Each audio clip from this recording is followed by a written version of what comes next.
the 7 correctional facilities or national prisons in the Philippines. The new Bilibid Prison is the main insular penitentiary designed to house the prison population of the Philippines. It is maintained by the Bureau of Corrections under the Department of Justice. In 1940, the Commonwealth government transferred prisoners in the NBP from the old Bilibid prison in Manila. The penitentiary had an initial land area of 551 hectares, but 104 hectares were transferred to a housing project of the Department of Justice. Additional land of the NBP reservation is used for the Bureau of Corrections.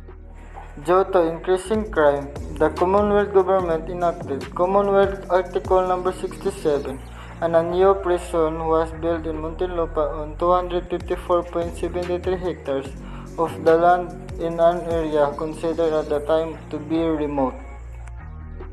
It is headed by Correction Director General Yusek Gerald Kitalik Bantag.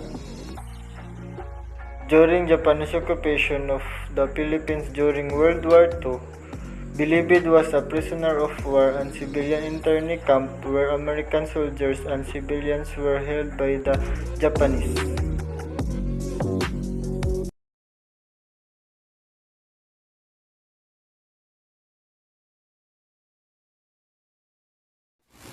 Correctional Institution for Women. The Correctional Institution for Women, or CIW, is a women prison located in Mandaluyong, Metro Manila, Philippines. The prison is operated by the Bureau of Corrections. This penal institution was constructed on an 18-hectare piece of land in Mandaluyong. Prisoners were confined in portion of Bilibid prison. In 1934, the position of female superintendent was created to superintendent the operation of this penal facility. Today, the institute run entirely by female personnel by the exception of the perimeter guards who are male. On November 27, 1929, Republic Act 179 was passed into law establishing the Correctional Institution for Women. When the Philippines had the death penalty, female inmates condemned to death were held at CIW, or Correctional Institution for Women.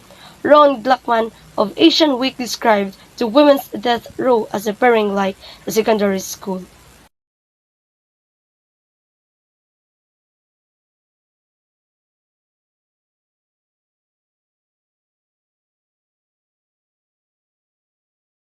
San Ramon Prison and Penal Farm, Zamboanga City.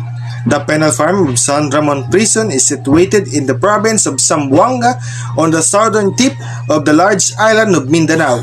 It covers an area of 1,160 hectares and has an average inmate population of 800 employed, mainly in farming.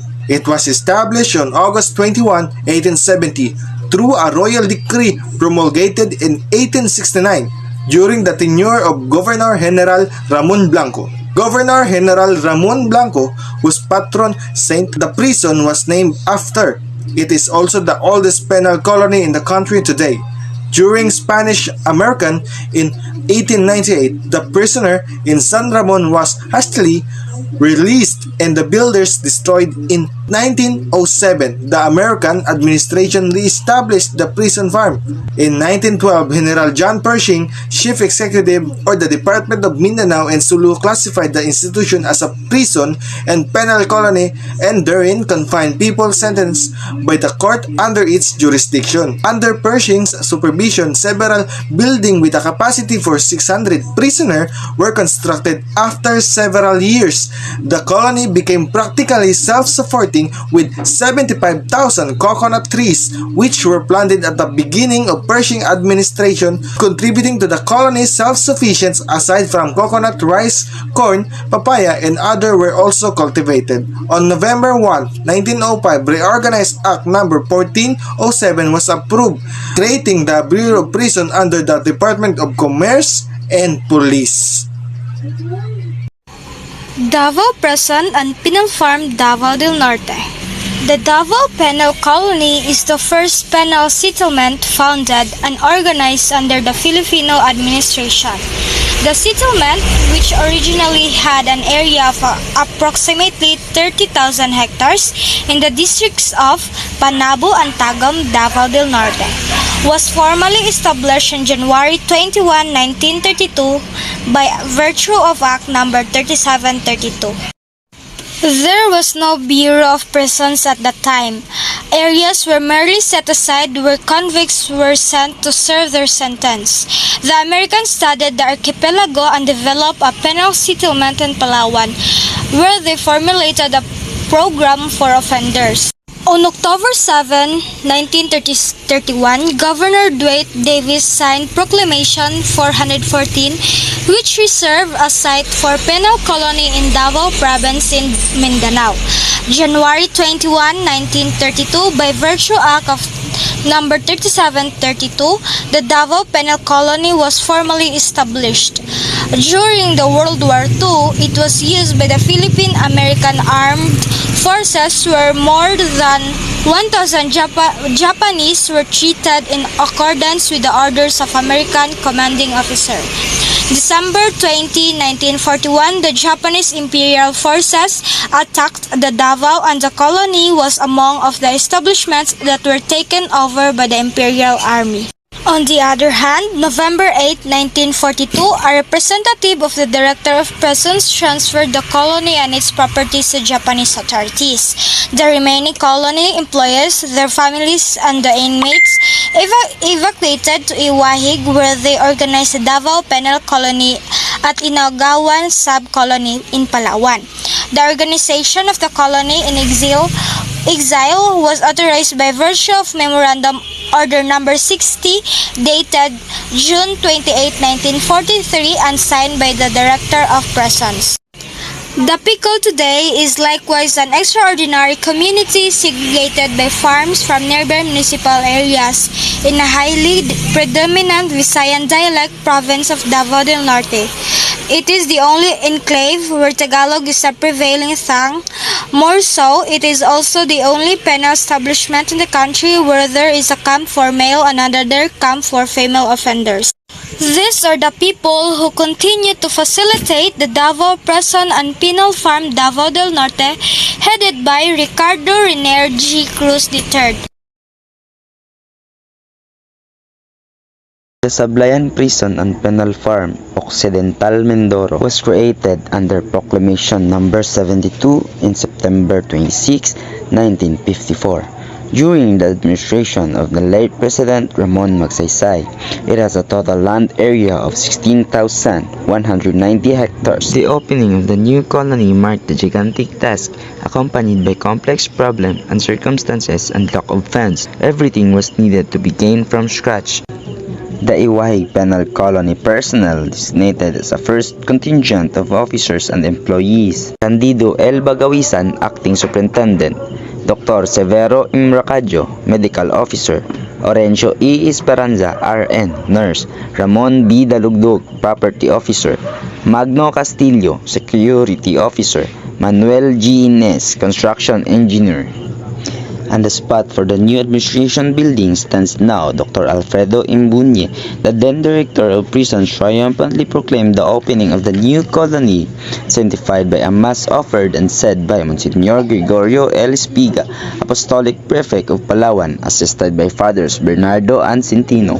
Today, the monumental marker, which carries their names engraved in bronze, probably stands as a tribute to the officers, employees, and prisoners who valiantly risked their lives in the call of duty and the means of time from the vast area of wilderness. The place where the Sablayan Prison and Penal Farm is located today was dramatically converted into a friendly and accommodating rehabilitation area, fully equipped with modern physical facilities. This is Recreation Enciso reporting the Iwahig Prison and Penal Farm located in the Puerto Princesa with the equivalent hectares of 34,000 and founded in 1902 by the United States for the Filipino prisoners who had fought with the American during the colonization of the Philippines. The Iwahig Prison and Penal Farm was passed Article number 1723 in 1907. The institution had for its first superintendent Lieutenant George Wolfe, a member of the U.S. Expeditionary Force, who later became the first prison director. Governor Luke Wright authorized the establishment of the penal colony in the province of Palawan on November 16, 1904. Iwahig minimum security prisoners engage in agricultural work and live in dormitories. If permitted by the Bureau of the Corrections, some of the inmates are allowed to live in their families can also have work in Iwahig's vast land.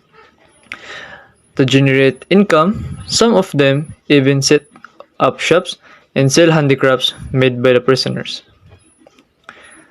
The inmates can even access educational opportunities and skill training. Also, the jail has had no recent history of riots or mass breakouts. Most of other jails in the Philippines have brutal conditions with inmates packed beyond capacity in dingy, airless cells and having to take turns sleeping. That's all, and thank you.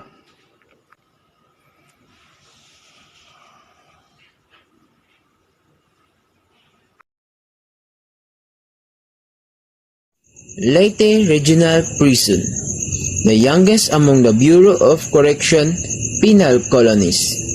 The Leyte Regional Prison was created by virtue of Presidential Decree Number 28 and was established on January 16, 1973 under Presidential Decree Number 1101.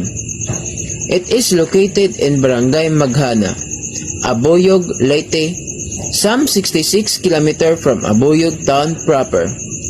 It is situated on 861.66 hectare forested area on top of a mountain surrounded by a mountain ranges.